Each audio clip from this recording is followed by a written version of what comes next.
Kalau kita boleh mengalami Tuhan dan boleh menikmati keselamatan yang Dia berikan kepada kita, semata-mata hanya karena anugerah-Nya. Hari ini ku bersyukur merasakan kasih setiamu. Shalom saudara, selamat pagi. Kita ketemu kembali pagi dalam Morning Devotion. Selamat pagi saudara-saudara, apa kabar? Kita akan baca firman Tuhan dari Sakaria pasal yang ke-12 ayat 10 sampai 14. Demikian firman Tuhan. Aku akan mencurahkan roh pengasihan dan roh permohonan atas keluarga Daud dan atas penduduk Yerusalem, dan mereka akan memandang kepada Dia yang telah mereka tikam, dan akan meratapi Dia seperti orang meratapi anak tunggal, dan akan menangisi Dia dengan pedih seperti orang menangisi anak sulung. Pada waktu itu ratapan di Yerusalem akan sama besarnya dengan ratapan atas Hadad Rimon di lembah Megido. Negeri itu akan meratap setiap kaum keluarga tersendiri.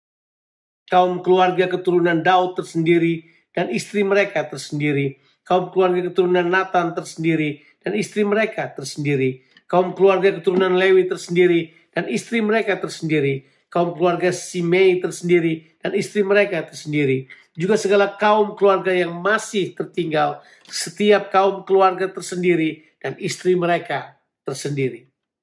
Saudara, dalam pembacaan kita khususnya di ayat 10 tadi, memang merupakan nubuatan yang sangat luar biasa di dalam Alkitab, saudara.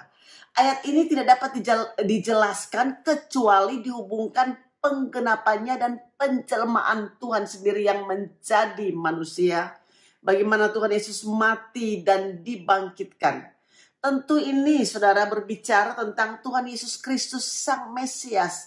Di mana ayat itu berbunyi, mereka memandang aku yang mereka tikam. Saudaraku, tikam di sini menunjuk secara konsisten di mana proses tikaman ini saudara oleh pedang atau juga tombak. Tentu tidak ada tikaman yang dapat menembus Tuhan kecuali Tuhan itu menjelma menjadi manusia. Dan nanti di akhir zaman orang Yahudi akan melihat dan mengenal Dia yang mereka tikam. Dan mereka akan menyesal dan bertobat dengan perbuatan mereka. Saudara, ketika prajurit itu menusukkan pada lambung Tuhan Yesus, saat Dia tergantung di kayu salib, Dia secara tidak sengaja menggenapi nubuatan dengan sangat jelas sekali yang terdapat dalam Yohanes pasal yang ke-19 ayat 36 sampai 37. Saya akan bacakan firman Tuhan ini, di mana dikatakan sebab hal itu terjadi supaya genaplah yang tertulis dalam kitab suci, tidak ada tulangnya yang akan dipatahkan, dan ada pula nas yang mengatakan mereka akan memandang kepada Dia yang telah mereka tikam. Nah, ini nubuatan secara khusus berbicara tentang akhir zaman nanti, bahwa umat Tuhan, yaitu bangsa Israel, akan diselamatkan oleh Tuhan. Dan keselamatan mereka sudah dikerjakan sebenarnya pada 2000 tahun yang lalu. Waktu Yesus datang pertama kali, Yesus datang untuk menyelamatkan mereka.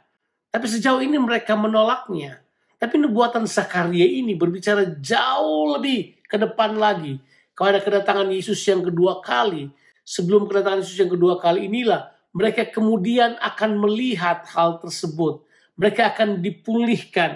Alkitab berkata di ayat yang ke-10 di situ bahwa Tuhan akan mencurahkan roh belas kasihan dan roh yang memohon untuk diselamatkan atas keluarga Daud. Ini bercerita tentang bangsa Israel, Yehuda, Yerusalem, yang kemudian di mana penduduk mereka akan menyesali perbuatan mereka. Dan ini terjadi pada setiap keluarga, pada setiap manusia. Bahkan ditulis keluarga raja, keluarga imam, bahkan dibilang keluarga nabi. Komplit sudah, semua lapisan masyarakat dari bangsa Yahudi akan diselamatkan oleh Tuhan. Saudara, keselamatan orang Israel nanti merupakan prakarsa dan juga karya dari Tuhan, sehingga tidak ada yang dapat menyombongkan dirinya lagi. Begitupun juga saudaraku dengan keselamatan yang diberikan kepada kita pada saat ini. Ini hanya cuma-cuma saudara.